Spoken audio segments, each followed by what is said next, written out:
और एनडीए के तरफ से यानी कि जदयू की तरफ से पिछली बार से जो सांसद हैं उनको टिकट मिला है आलोक कुमार सुमन जी को। तो आप उनके पिछले 5 साल के कार्यकाल को कैसे देखते हैं? उनके कार्यकाल को देखा जाए तो शून्य है। ये लोग अंधे हैं, अंधे बन के वोट देते हैं जात पात पे और बात पे। 5 साल तक किसी भी सरकार को अब देखिए 5 साल के लिए चुना जाता है, 5 साल में काम नहीं किया हटाओ। नहीं तो सारे लोकसभा क्षेत्रों को मिलाकर 543 लोकसभा क्षेत्र पूरे भारत में है, सारे लोकसभा क्षेत्रों को मिलाकर ही भारत बनता है। सबसे ज्यादा चंदा जो है भारतीय जनता पार्टी को 6000 करोड़ से भी ज्यादा उसको चंदा मिला। आप इसको कैसे देखते हैं? क्या ये देश हित में है या ऑपोजिशन ये कह रहा था कि बहुत सारे कंपनियों के यहाँ ईडी के छापे पड़ रहे थे और चंदा मिलने के बाद से वो ईडी के छापे या तो बंद हो गए नहीं तो केस क्लोज हो गए। आप क्या कहेंगे? नमस्कार, इस समय हम लोग गोपालगंज लोकसभा क्षेत्र के हथुआ क्षेत्र में है और यहाँ हम लोगों से उनकी राय जानने की कोशिश कर रहे हैं कि इस बार उनका चुनावी मुद्दा क्या है और वो इस बार किस मुद्दे को लेकर वोट करने वाले हैं। तो सबसे पहले आप ये बताइए कि आपका क्या नाम है? मेरा नाम राजेश कुमार श्रीवास्तव हुआ। राजेश कुमार श्रीवास्तव जी, आप ये बताइए कि इस बार क्या चुनावी मुद्दा है आपका और इस बार वोट किस मुद्दे पर पड़ने वाला है? देखिए, मुद्दा तो बहुत है, लेकिन आम जो मुद्दा होता है सड़क, पानी, बिजली, स्वास्थ्य, बुनियादी सुविधा, शिक्षा, ये जो है इसको ठीक करना है। समझ गए? जो अभी सही स्थिति में नहीं चला है। आवागमन का साधन में देखिए, जैसे यहाँ हम लोग का नज़दीक में हथुआ के नाम पर मीरगंज में जंक्शन है, पूरा यहाँ से 20,000 जनसंख्या वाला स्टेशन है, वो अनुमंडल का स्टेशन है। यहीं से टाटा जाती है ट्रेन थावे से और हथुआ स्टेशन पर उसका वो नहीं है, स्टॉपेज नहीं है। यहाँ के लोग मीरगंज जाके ट्रेन पकड़ते हैं, सिवान जाके ट्रेन पकड़ते हैं, यहाँ कोई कनेक्टिविटी नहीं है उसका, यही हो के इसी रूट से जाती है। ये चीज़ को ठीक करना है। सबया हवाई अड्डा पड़ा हुआ है, उसका वो कोई नहीं है। हथुआ स्टेशन से आपको सिवान पाटलिपुत्र स्टेशन डायरेक्ट नहीं जाते हैं। एक ट्रेन जो जाती है फुलवरिया से वो सोनपुर तक ही जाती है। तो अनुमंडल से कनेक्शन नहीं है अपने राजधानी का। अच्छा, ये चीज़ बताइए कि आपका क्या चुनावी मुद्दा? अपना सबसे पहले अपना नाम बताइए। नाम है पार ठाकुर। पार ठाकुर। क्या मुद्दा है आपका? मुद्दा है चंचल को वोट देना है। लालू चंचल पासवान। चंचल, हाँ, वोट देना है। क्यों, किस आधार पे? मतलब आधार कुछ नहीं, चंचल को वोट देना है। लालू को हाथ मजबूत करना है। क्या मुद्दा है आपका इस बार? मतलब क्या देख रहे हैं, किस चीज़ की कमी है? MP का 5 वर्ष हो गया और खाना नहीं है, और करती दुकान में तो खाना नहीं है। अब खाना कहाँ जाएगा? पैन हो जाएगा। अच्छा, ये बताइए कि पिछली लोकसभा चुनाव में आलोक कुमार सुमन जी चुनाव जीते थे। 5 वर्षों से वो इस क्षेत्र के सांसद हैं और इस बार चुनाव हो रहा है तो इंडिया गठबंधन की तरफ से चंचल पासवान जी चुनाव में खड़े हैं और एनडीए के तरफ से यानी कि जदयू की तरफ से पिछली बार से जो सांसद हैं उनको टिकट मिला है आलोक कुमार सुमन जी को। तो आप उनके पिछले 5 साल के कार्यकाल को कैसे देखते हैं? उनके कार्यकाल को देखा जाए तो शून्य है। कैसे? क्या हुआ है उनके माध्यम से? वो सांसद निधि तक खर्च नहीं कर पाए। हम लोग केवल मोदी जी को देखते हैं। तो इस बार लड़ाई किस में है? लड़ाई तो जोरदार लड़ाई होने वाली है चंचल पासवान और आलोक कुमार सुमन में। अभी हम लोग विचार किए नहीं है कि वोट किसको देना है। आप वो कौन कौन सा काम है जिसको आप ये गिनना चाहेंगे और बताना चाहेंगे कि आलोक कुमार सुमन के कार्यकाल में वो काम हुआ? ये तो हमको मालूम ही नहीं है। हथुआ में एक लाइट दिख रहा है, एक लाइट दिख रही है, इसके अलावा क्या हुआ है? खाना नहीं है, ऐसा कुछ दिखाई तो नहीं दे रहा है। नहीं, जैसे कि आलोक कुमार सुमन कई मुद्दों को लेकर हमेशा लोकसभा में प्रश्न उठाते हैं। यहाँ से कुछ ही किलोमीटर की दूरी पे सबिया एयरपोर्ट है, सारे लोग जानते होंगे। और सबिया एयरपोर्ट अंग्रेज़ों के ज़माने में वर्ल्ड वार सेकेंड के समय में ब्रिटिश मिलिट्री के द्वारा सबिया एयरपोर्ट का इस्तेमाल किया गया था और इस समय उड़ान स्कीम के तहत उसको एयरपोर्ट बनाने की कोशिश में लगे हुए हैं आलोक कुमार सुमन जी, और इसको लेकर हमेशा वो संसद में सवाल उठाते हैं। तो इन सब मुद्दों को, क्या ये सब मुद्दा कोई आपके लिए कुछ मुद्दा है? जरूर मुद्दा है, आवाज़ उठाते हैं। इसका पहले भी जनक राम जी सांसद थे, वो भी आवाज़ उठाए, ये भी पुरजोर ढंग से उठाए। आखिर क्या कमी रहेगी? बिहार में भी एनडीए की सरकार है, केंद्र में भी एनडीए की सरकार है, हम लोग बधुआ वोटर बन के रह जा रहे हैं। इस बार हम लोग को सोचने पर मजबूर हो गए कि आदमी करे तो क्या करे, बताइए। केवल मुद्दा उठाने से होगा? संसद में मुद्दा उठेगा तो होगा, धरातल पर कुछ दिखना चाहिए नो। चुनाव आया तो कुछ पैसा दे दिए, पिलर हलवा दिए, वो मुद्दा को हटा दिया जाए। वो मुद्दे सब लोग देख रहे हैं कि बस ये चुनावी मुद्दा है। बेरोजगारी, महंगाई, गैस के दाम, पेट्रोल डीजल के दाम, ये सब कोई मुद्दा है आपके लिए? नहीं, महंगाई तो मुद्दा नहीं है। महंगाई कहाँ मुद्दा है? 1500 लोग टीचर को मिलता था 2005 में 1500। वो तो बिहार में हो रहा है। अगर पूरे भारत के कॉन्टेक्स्ट में बात की जाए तो बेरोजगारी आपके लिए कोई मुद्दा है? कुछ लोग शौक से बेरोजगार बैठे हैं लोग, काम है लेकिन शौक से, बेरोजगारी कोई मुद्दा नहीं है। आप कुछ कहना चाहेंगे इस पर? हम यही कहना चाहेंगे, देखिए बेरोजगारी तो है, लेकिन वैसा जो ये बात बोले हैं कि कुछ लोग शौक से, तो वही बात है, कुछ लोग काम नहीं करना चाहते हैं। और बिहार में जो कह रहे हैं ना कि एथी है 1500 मिलता था टीचर को, अभी 40 मिल रहा है, वो तो है ही है। पूरा देखा जाए तो पहले मोटरसाइकिल एक घर में एक भी नहीं, गांव में एक रहता था, आज घर में 3-3 मोटरसाइकिल रह गया है। साइकिल नहीं रहता था, घर में सबके यहाँ साइकिल है। मोबाइल 10-10 हज़ार का बच्चे के पास है, तो क्या हम कहेंगे कि गरीबी है, बेरोजगारी है? बेरोजगारी कहाँ है, बताइए ना आप। तो किन मुद्दों को लेकर आप मतलब इस बार वोट करने वाले हैं? देखिए वोट तो यही है कि हम आपको बोले ना कि हम, उसके अलावा उसको छोड़ दिया जाए तो? वही है कि जैसे आपको शिक्षा में बहुत कमी है, आखिर क्यों नहीं सरकारी स्कूल में लोग पढ़ाना चाहते हैं? तो इस समय तो के पाठक जी आए हुए हैं, बड़ा तहलका मचाए हुए हैं। जबरदस्त घोटाला हुआ है। क्या? बेंच जाइएगा स्कूल में नो, 2 बच्चा अगर बढ़िया से हम लोग जैसा 2 आदमी बेंच पे बैठ जाएगा तो टूट जाएगा। एक दिन देखिएगा बहुत बड़ा घोटाला साबित होगा बिहार। यानी कि आप ये कहने की कोशिश कर रहे हैं कि के पाठक के आने से कोई बदलाव नहीं हुआ है? केवल पेपर में बदलाव हुआ है, धरातल पर जाइए स्कूल में। शिक्षक लोग इस समय ड्यूटी कर रहे हैं सही से? ड्यूटी करने से क्या फायदा? ये तो जबरदस्ती ड्यूटी कराना हुआ, ये थोपना हुआ, ये तो थोप दिए। अच्छा, इस समय टीचर लोग स्कूल में जाके क्या करेंगे? मतलब आप ये कहने की कोशिश कर रहे हैं कि ग्रीष्म अवकाश जो चल रहा था उसमें स्कूल को पूर्ण रूप से बंद रखना चाहिए था? बंद रखना चाहिए था। एक दिन बहुत बड़ा घोटाला देखिए, शिक्षा के मामला में बहुत बड़ा घोटाला निकलेगा। बेंच देखिएगा, बेंच 2 बच्चा अगर बढ़िया से कूद गया ना बेंच पर, बेंच टूट जाएगा। अच्छा, कुछ दिनों पहले एक तस्वीर वायरल हुई थी, तेजस्वी यादव मछली खाते हुए अपना फोटो ट्वीट किए थे। उसको लेकर माननीय प्रधानमंत्री मोदी जी ने काफ़ी कुछ कहा सुना। तो क्या लगता है आप लोगों को कि मछली मुद्दा है कि मणिपुर मुद्दा है? मणिपुर में हालात बहुत ख़राब चल रहे हैं, वहाँ महिलाओं को निर्वस्त्र करके मारा गया और उस पर हमारे प्रधानमंत्री मोदी ने कुछ नहीं कहा। तो आप क्या कहेंगे सर, मछली मुद्दा है या मणिपुर मुद्दा है? देखिए, मछली दिखाकर फोटो जो भेजे हैं तेजस्वी, वो चिढ़ाने के लिए डाले हैं। किसको चिढ़ाने के लिए? जो भी हिंदू धर्म मानने वाले हैं। तो वो भी तो हिंदू है खुद। देखिए, हिंदू होना और हिंदू धर्म मानने में बहुत अंतर है। बड़े वामपंथी हैं जो हिंदू ही होते हैं, लेकिन विचारधारा जिहादियों से भी खतरनाक है। तो ये तो इंडिविजुअल फ्रीडम है, वो कुछ चीज़ खा रहे हैं तो उसको लेकर क्या दिक्कत है? फ्रीडम का मतलब ये नहीं है कि हम किसी के धर्म के खिलाफ बोले या खिलाफ जाए। फ्रीडम तो हमारे पास भी है, हम किसी के धर्म को गाली देते तो मेरे फ्रीडम में थोड़ा गिना जाएगा। आपकी फ्रीडम उतना ही है जिससे दूसरे धर्म के लोगों को ठेस ना पहुंचती हो, उसको फ्रीडम आप फ्रीडम बोलते हैं। गोपालगंज लोकसभा में वोट करने के लिए क्या मुद्दा है इस बार आपका? देखिए, हमारा मुद्दा तो सिर्फ विकास का है और मोदी जी के नेतृत्व में देश पे विकास बढ़िया हुआ है, इसलिए हम लोग गठबंधन से जो भी है उसको वोट देंगे। वर्तमान सांसद का कोई काम जिसको आप गिनना चाहें, याद करना चाहें? देखिए, वर्तमान सांसद का काम तो अभी दिख ही रहा है, हथुआ में स्ट्रीट लाइट लगा है, सभ्य का ही मुद्दा उठाए हैं। देखिए, सांसद का काम बहुत नहीं दिखता है, बड़ा जिला है और छोटे छोटे काम नहीं दिखता है। उनका काम है, सांसदों का काम है देश निर्माण में जो कानून बनता है, योजना बनता है, उसमें उन लोगों की भूमिका होती है।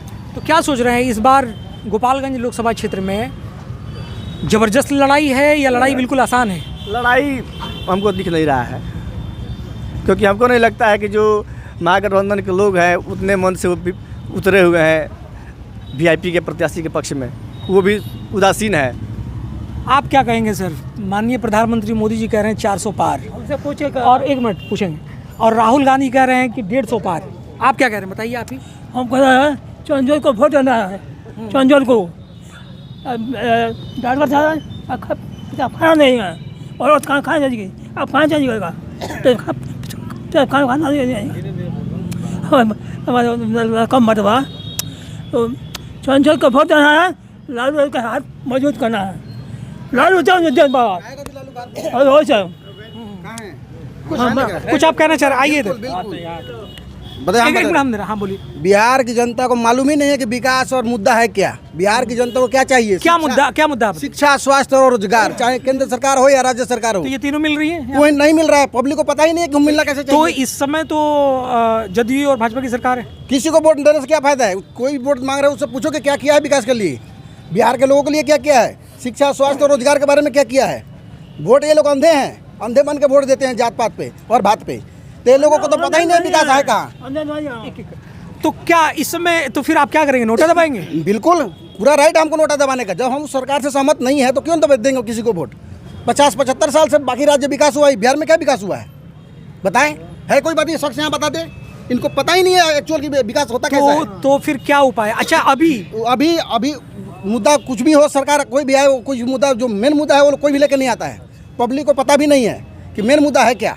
मेन मुद्दा है शिक्षा, स्वास्थ्य, रोजगार। तुम खुद सोचो, तुम्हारे बच्चे जिस स्कूल में पढ़ते हैं उनको कैसे शिक्षा मिलेगा? तो कैसे बनेंगे वो लेबर बनेंगे, लेबर। और लेबर बन रहे हैं जाके दिल्ली मुंबई पर जॉब कमा रहे हैं। यहाँ क्या है? कोई कंपनी है, कोई फैक्ट्री है? तो रोजगार भी नहीं है, तो फिर विकास कहाँ हुआ?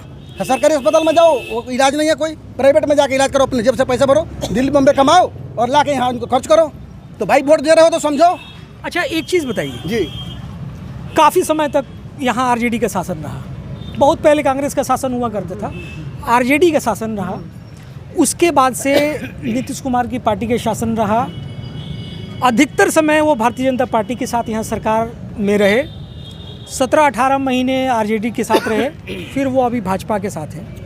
कई संसदीय क्षेत्र में हम गए जहाँ लोगों ने कहा कि यहाँ लोग आते हैं, वोट मांग लेते हैं और चले जाते हैं, फिर उसके बाद से कोई हमें पूछने नहीं आता। कई ऐसे जगह गए कि जहाँ लोगों को अपने सांसद का नाम तक नहीं पता है और वो क्या काम किए कुछ नहीं पता है। तो यहाँ की जनता ये सोचने पे मजबूर है, कभी आरजेडी कभी जदयू। तो हम दो ही चीज़ में उलझे हुए हैं और लोग हमेशा शिकायत करते हैं कि काम नहीं हो रहा है, लेकिन अंततः जाते हैं और किसी एक पार्टी को वोट देके चले आते हैं। और इस समय जैसे दिल्ली में आम आदमी पार्टी की सरकार आई, इस समय प्रशांत किशोर जी जगह जगह पद यात्रा कर रहे हैं। एक मिनट पूरा प्रश्न सुन लीजिएगा। जगह जगह पद यात्रा कर रहे हैं और हो सकता है कि विधानसभा चुनाव में वो एक राजनीतिक पार्टी के रूप में सक्रिय हों। तो आपका क्या सोच है? क्या हमें यहाँ की जनता को एक थर्ड फ्रंट को खड़ा करने की ज़रूरत है? बिल्कुल बिल्कुल, थर्ड फ्रंट को खड़ा करेंगे। आज से नहीं, 75 साल पहले जिस हर आदमी को पता होना चाहिए कि संसद में, संविधान में अधिकार है 5 साल तक किसी भी सरकार को। आप देखिए 5 साल के लिए चुना जाता है, 5 साल में काम नहीं किया हटाओ। लेकिन यहाँ लोगों के पास तो बुद्धि है नहीं, कैसे बुद्धि काम करेगा? जात भात, मीट भात, दारू। जब इसमें उलझे रहोगे तो विकास कहाँ दिखेगा और कौन करेगा विकास? आदमी को स्वयं सोचना है कि आज हम जो एक वोट दे के उसको ताकतवर बना रहे हैं, उसका हम पर कितना खर्च कर रहा है, वो हमारे बच्चों पर कितना खर्च कर रहा है, हमारे स्वास्थ्य सेवा काम के लिए कितना खर्च कर रहा है। जब तक आदमी यह नहीं जानता कि हमारे ऊपर वह सरकार कितना सीरियस है, तब तक उसको नहीं पता है कि वोट कहाँ देना है। वह सोचना चाहिए कि आज जो हम वोट दे रहे हैं उससे हमारे बच्चों का भविष्य भी तय हो रहा है। वह बच्चे जो आज पढ़ के जा रहे हैं सरकारी स्कूल में, वह कोई कामयाब नहीं बनने वाला। वह बनेगा क्या? मजदूर। बिहार हब बन गया है मजदूरों का। उसके कारण हमारे पेरेंट्स, जिनको समझ नहीं है कि वोट कहाँ देना चाहिए। सर प्लान के बारे में आप क्या कहेंगे? यहाँ से बड़े मतलब बहुत बड़ी मात्रा में लोग यहाँ से दूसरी जगह जाते हैं रोजगार के लिए, और बिहार में लगातार 4 कार्यकालों से नीतीश की सरकार है और उसमें किसी न किसी रूप में भारतीय जनता पार्टी की सरकार मौजूद रही है। तो प्लान को लेकर और रोज़गार को लेकर जो कि अभी इनका कहना था, इसके बारे में आप क्या सोच रहे हैं? कोई भी सरकार आए, रोजगार पे तो चर्चा ही नहीं हो रहा है। चाहे कोई किसी पक्ष को देख रहा है, रोजगार पे चर्चा ही नहीं हो रहा। लेकिन हम लोग को तो इसी में से किसी को चुनना है। लोगों से हम यही अपील करेंगे अपने बुद्धि विवेक से किसी न किसी पार्टी को वोट दे, वोट अवश्य करे। कोई अच्छा नहीं है, नोटा का ऑप्शन है ना, नोटा दबाइए, प्रत्याशी लोगों को शर्म आएगा ना कि हमसे ज़्यादा नोटा को वोट मिला है। लोगों से हम यही अपील करेंगे कि हर हाल में वोट दे, चाहे जिसको देना हो। प्रत्याशी अच्छा नहीं है, नोटा दबाइए। और आप कुछ कहेंगे सर? सही बात बोल रहे हैं। देखिए, आइए एक मिनट, हमारे साथ एक और शख्स जुड़े हैं, आप कुछ कहना चाहते हैं, बताइए। आपका नाम क्या है? कृष्ण कुमार जी। प्रत्याशी तो लगभग नहीं आते हैं लोग, वोट लेकर के और चले जाते हैं लोग। 5 साल के बाद भी अब वो समय आया है कि लोग आ रहे हैं, जा रहे हैं, परंतु राष्ट्र की समस्या एक अलग है। लोकसभा चुनाव जो है यह राष्ट्र की समस्याओं से जुड़ा हुआ होता है।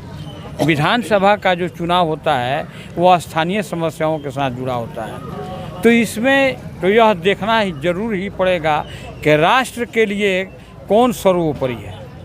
नहीं तो सारे लोकसभा क्षेत्रों को मिलाकर 543 लोकसभा क्षेत्र पूरे भारत में है, सारे लोकसभा क्षेत्रों को मिलाकर ही भारत बनता है। और अधिकतर जगह के लोग जब ये कह रहे हैं कि हमारे क्षेत्र में विकास नहीं है, हमारे यहाँ के कैंडिडेट ठीक नहीं है, राष्ट्र सर्वोपरि है, इसके सिवा कोई दूसरा सत्य नहीं है, बात सही है। लेकिन जिस लोकसभा क्षेत्र में काम नहीं हो रहा है, जहाँ के लोग निराश हैं, प्रश्न उठा रहे हैं, तो क्या वो लोकसभा क्षेत्र भारत का हिस्सा नहीं है? जरूर हिस्सा है, लेकिन सबसे पहले यह बात सोचना है कि राष्ट्र, संपूर्ण राष्ट्र का विकास कैसे होगा, संपूर्ण राष्ट्र सुरक्षित कैसे रहेगा। बहुत सारी पार्टियां ऐसी हैं, नाम मैं नहीं रखना चाहता हूं, जो विदेशों से जिनको फंडिंग होता है और वो चाह रहे हैं कि इस देश में विभाजन हो, लेकिन इस देश का विभाजन नहीं हो, हमारा राष्ट्र सर्वोपरि रहे, पूरे संसार के अंदर एक मान बिंदु पर हम खड़े रहें। इसके लिए तो लोकसभा अभी कुछ समय पहले इलेक्टोरल बॉन्ड को लेकर काफ़ी घमासान मचा हुआ था। बहुत पहले इलेक्टोरल बॉन्ड से कोई पार्टी यहाँ चंदा नहीं ले सकता था, और मौजूदा केंद्र सरकार के रहते हुए उस कानून में संशोधन किया गया और लोगों ने इलेक्टोरल बॉन्ड से चंदा लिया। सुप्रीम कोर्ट ने ये कहा स्टेट बैंक ऑफ इंडिया को कि किस पार्टी को कितना चंदा मिला है, आप उसका लेखा जोखा हमारे यहाँ सबमिट करें। सबमिट हुआ तो ये पाया गया कि सबसे ज़्यादा चंदा जो है भारतीय जनता पार्टी को 6000 करोड़ से भी ज़्यादा उसको चंदा मिला। आप इसको कैसे देखते हैं? क्या ये देश हित में है या अन्य पार्टियों को भी तो मिला है? मिला है, लेकिन सबसे ज़्यादा चंदा भारतीय जनता पार्टी का। सवाल है कि सत्ताधारी दल है और उसको मान लीजिए हम चंदा देने वाले हैं, स्वेच्छा से हम दे रहे हैं, उसने तो अपना हिसाब दिया, पूरा हिसाब दिया, बायोडाटा। अपोजिशन ये कह रहा था कि बहुत सारी कंपनियों के यहाँ ईडी के छापे पड़ रहे थे और चंदा मिलने के बाद से वो ईडी के छापे या तो बंद हो गए, नहीं तो केस क्लोज हो गए। आप क्या कहेंगे?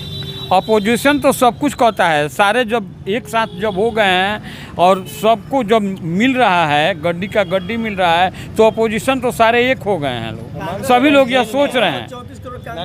समझे कि जी जेल में है, हेमंत सोरेन जी जेल में हैं, उनके एक मंत्री के नौकर यहाँ से, शायद मंत्री के पीए के नौकर है, इतना सारा रुपया मिलता है, क्यों नहीं किसी। आप तो हैं ना राज्य में, कितना पैसा मिला था? लगभग अभी तो कंफर्म नहीं है।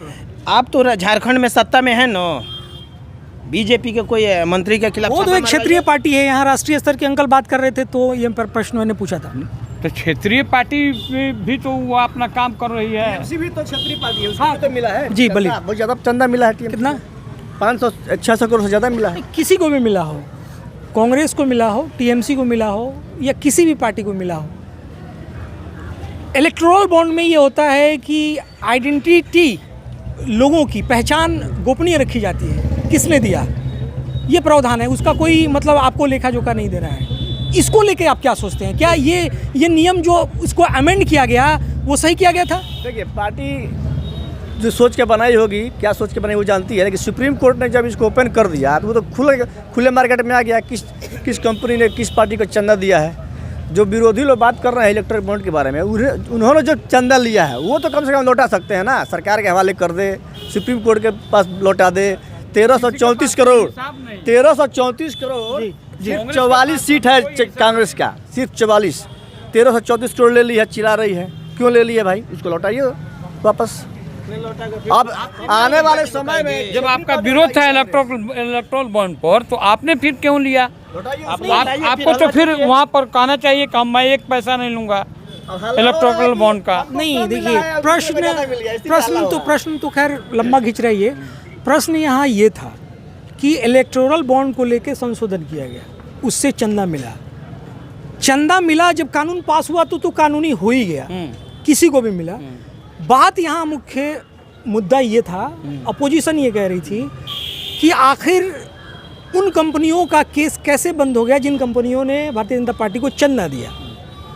तो इसको आप कैसे देखते हैं? क्या ये एक घुसखोरी या आप कहेंगे घोटाला था या क्या कैसे था? घुसखोरी हो गया? जब वो सामने आया है, चंदा देने के बाद से सारा जब सामने आया तो कैसे घुसखोरी हो गया? घुसखोरी का तो नाम वो लोग तो देंगे ही, अपना जो गलती है और थोप रहे हैं दूसरे पर। आने वाले समय में जो भी सरकार बनती है उससे आप क्या चाहते हैं? क्या बदलाव हो भारत में? और भारत विकास के रास्ते पर हो, और जब विकास होगा तो सबका विकास होगा। 2-4 काम जो आप देखना चाहते हो? बहुत सारे काम हुए हैं हमारे देश में। जो सड़कों का जो निर्माण हुआ है, हाईवे का जो निर्माण हुआ है, गडकरी साहब के द्वारा जो किया गया भारतीय जनता पार्टी के सरकार में, तो वह बहुत उल्लेखनीय है, सराहनीय है कि आज हम यहाँ पर बैठ रहे हैं और दिल्ली जाकर के उतर रहे हैं। एक बार बैठे और दिल्ली जाकर के उतर रहे हैं। हम प्लेन से कहीं उसका साधन जुटा रहे हैं। आप देखिए, बहुत सारे लोगों को जो 5 लाख का जो बीमा दिया गया है आयुष्मान कार्ड के द्वारा, बहुत लोग नहीं, उनको अनुभव है, नई जानकारी है, नहीं ले पा रहे हैं। लेकिन जिनको जानकारी है, 5 लाख रुपये का मुफ्त इलाज मिल रहा है उनको। आज से पहले कौन दिया था? वर्तमान सांसद को आप कैसे देखते हैं? यहाँ से आलोक कुमार सुमन जी को कैसे देखते हैं? वर्तमान सांसद के बारे में हम यही कहना चाहेंगे कि संसदीय क्षेत्र उनका जो आ रहे हैं, बस मेरा यही मानना है कि वह चूँकि भाजपा समर्थित हैं और इसलिए हम लोग थोड़ा सा उनसे बधे हुए हैं। हालांकि कार्य के रूप में अगर जो देखा जाए, कार्यशैली के रूप में देखा जाए, जो कार्य करने का जो ढंग होना चाहिए पूरे संसदीय क्षेत्र में, वह नहीं कर पाए हैं। लेकिन सच्चाई यही है। लेकिन एक एक संसदीय क्षेत्र जब जुड़ेगा तभी तो आएगा, और तभी तो सरकार बनेगी। सर, आप प्रधानमंत्री मोदी जी कह रहे हैं 400 पार और राहुल गांधी कह रहे हैं 150 के नीचे, आप क्या कहेंगे? एक लाइन में जवाब दीजिए। अब की बार 400 पार। अब वो तो 4 जून को पता लग जाएगा राहुल गांधी जी को।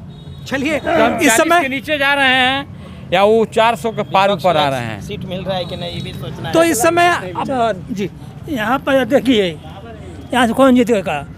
चंद जीतेगा। चंद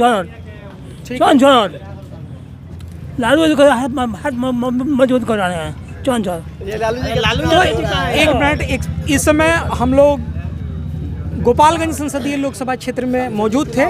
मिलते हैं अगले किसी लोकसभा क्षेत्र में। आप देख रहे थे द रूट्स न्यूज़। नमस्कार।